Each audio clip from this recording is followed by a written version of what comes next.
Thank you, moderator. Good afternoon. How are y'all doing? Thank you for having us. It is my privilege to serve as your associate exec and to do the work that we're able to do to support our congregations. So this afternoon, as Cheri Chappelle gets her mic in place, let me introduce her. She is an elder at New Deliverance Presbyterian Church, co-moderator of the Wellness Ministry, and Christian Education Ministry. She teaches adult Sunday school and the new member class. She is an adult Bible study facilitator.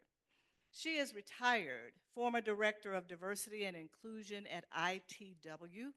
She is a volunteer for the Chicago Sinfonetta, Young Ladies at All Times, and Chicago State University. Alumni Association. She is also a wife, mother, grandmother, great grandmother, relative, and friend, and certainly a committed leader at New Deliverance. Welcome.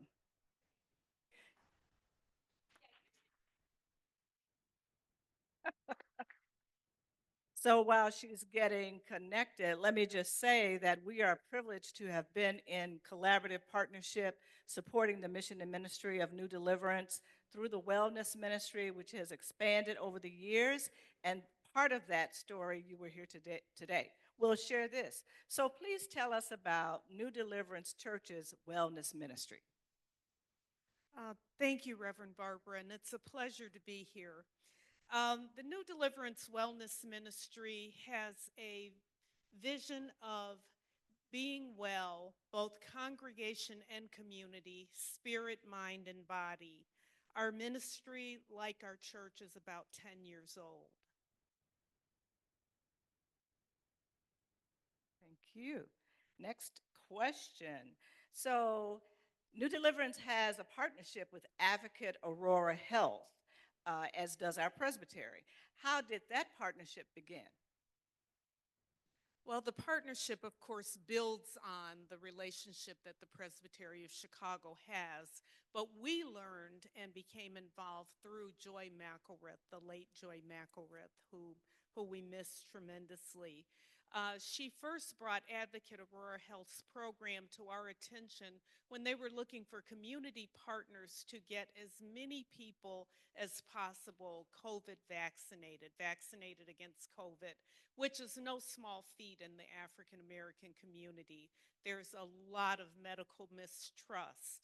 But because of the relationships that we had established with our neighbors through some of our outreach programs, we were able to have a reasonably successful program focusing on school-aged children and making sure that they were vaccinated. We were hearing stories from school teachers in the community and beyond that their students were not getting vaccinated. So we used a micro grant from Advocate Aurora Health to provide incentives for those families to get their children vaccinated.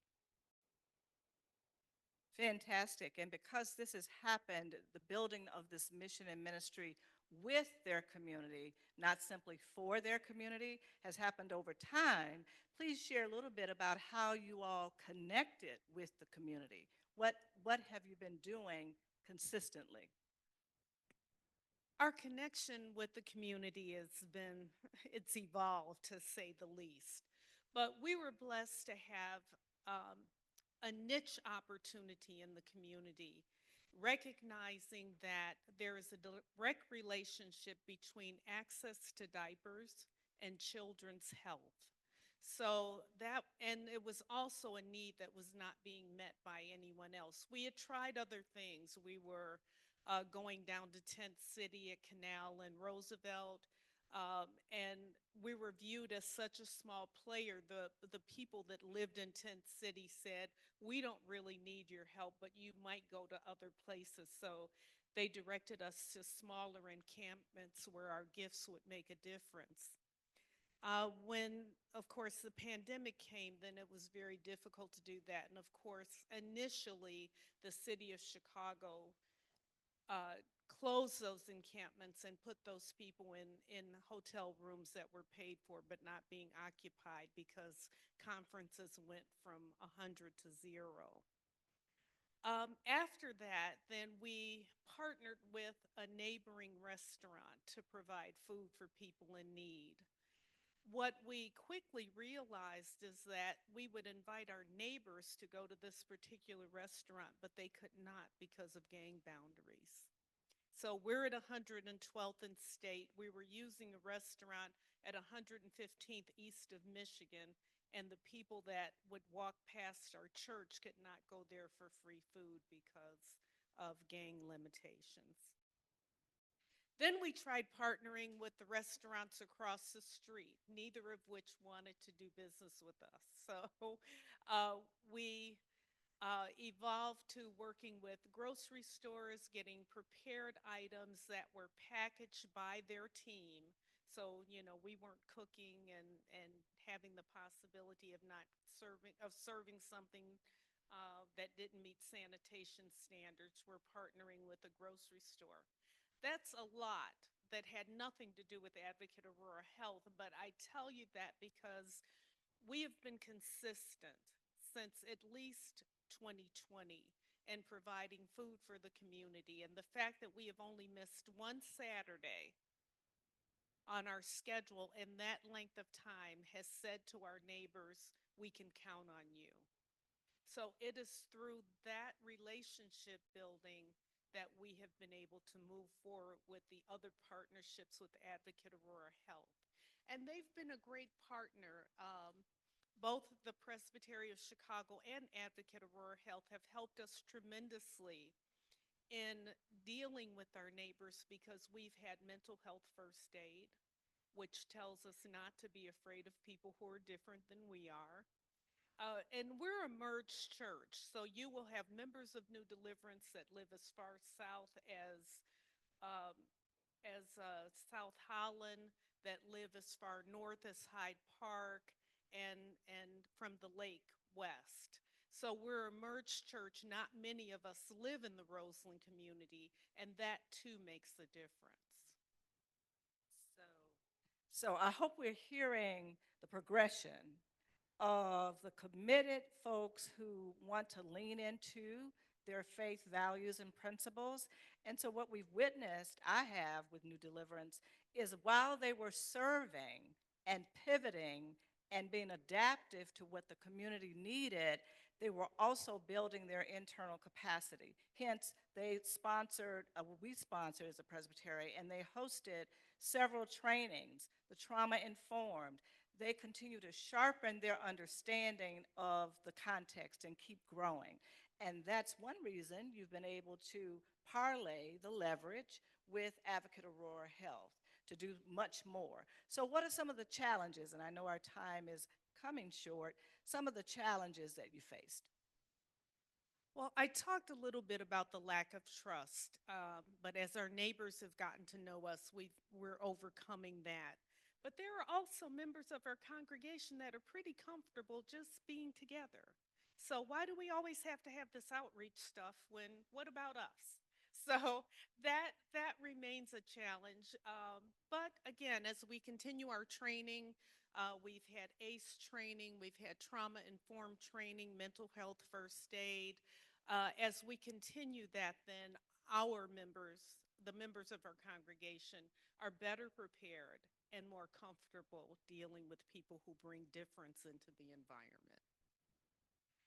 And a part of that has been that you have also dealt internally with all of the diversity and difference of your congregation, right? And so they continue to do their own inner work side by side to strengthen relationships and have healthier boundaries. So, quantitatively and qualitatively, how have you been measuring success?